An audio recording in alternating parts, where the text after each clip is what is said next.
민주당은 오늘 오전까지만 해도요, 이 한덕수 대통령 대행에 대해서 마은혁 헌재 재판관 후보자를 빨리 임명하라. 오늘이 마지막 마지노선이다. 이렇게 사실상의 최후 통첩을 했습니다. 그러면서 한대행과 더불어서 최상목 경제부총리에 대한 탄핵, 그러니까 이른바 두 사람에 대한 이제 줄 탄핵 공세를 펼쳤습니다.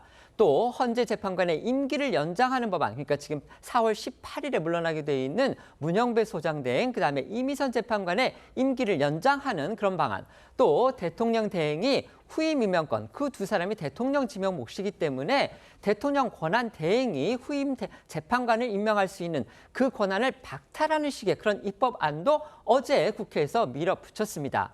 그런데 일각에서는 이번 주 금요일에 대통령 탄핵 심판 선고가 난다면 결국 이 같은 야권의 공세는 실효성이 없어졌다. 결국 헛발질로 끝나는 거 아니냐, 이런 평가도 나옵니다. 민주당은 이에 대해서는 또 어떤 입장을 내놓았는지 그 부분도 밝혀주시죠. 네, 앞서 목소리를 들었던 박성준 원내수석 부대표는 한덕수 대행을 겨냥해서 이 마은혁 후보자 임명을 압박하면서 추진했던 재탄핵 입장에 대해 당 지도부가 추후 논의하겠다며 전략적으로 판단하겠다, 이렇게 밝혔습니다. 조승래 수석 대변인은 긴급 최고위 후에 기자들과 만난 자리에서 마은혁 후보자 임명이 안 된 상태에서 헌재가 선고기일을 지정한 이상 그 자체를 받아들일 수밖에 없다면서도 한덕수 대행을 겨냥해서는 헌법적 의무라면서 거듭 마 후보자 임명을 압박했습니다.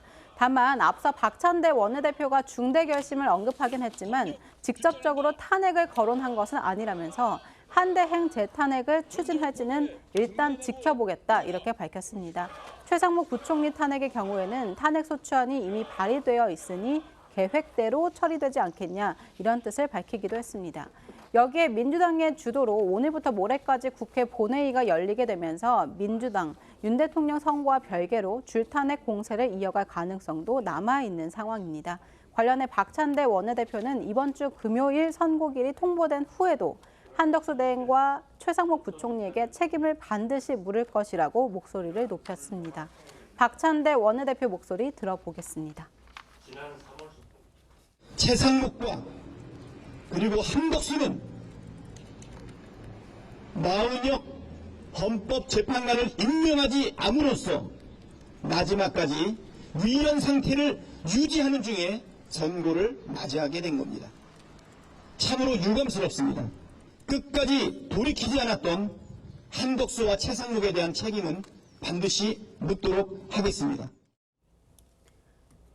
관련해 나경원 국민의힘 의원은 윤 대통령 탄핵 심판 선고기일이 잡힌 것을 환영하는 동시에 민주당이 더 이상 억지와 궤변으로 반헌법적 위헌 입법을 강행하려 해서는 안 된다며 민주당의 막무가내식 대법 독재는 중단해야 한다고 비판했습니다. 이번 주 금요일 헌재가 어떤 결론을 내리느냐, 이것에 따라서 윤석열 대통령 개인의 정치 운명은 물론이고요, 대한민국의 전국 흐름 역시도 요동칠 가능성이 큽니다. 윤 대통령 탄핵 심판 결과에 따른 향후 전국 흐름도 한번 예상해 보겠습니다. 네, 먼저 이 헌법재판소가 윤 대통령 탄핵에 대해서 기각 혹은 이 각하 결정을 낼 경우부터 짚어보면요, 윤 대통령은 그 즉시 직무에 복귀하게 됩니다.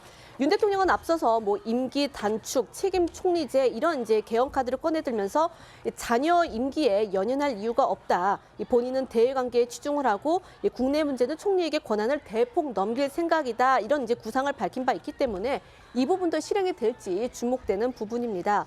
다만 민주당 윤 대통령 파면을 촉구하며 장애 투쟁까지 벌여왔던 상황이기 때문에 윤석열 정부와의 극한 대치는 계속 이어질 것이다라는 관측이 우세하고요. 앞서도 들으신 대로 한덕수 대행이나 최상목 부총리를 향한 탄핵 공세도 접을 생각은 없어 보여서 이에 대한 정치권 공방도 계속될 것으로 보입니다.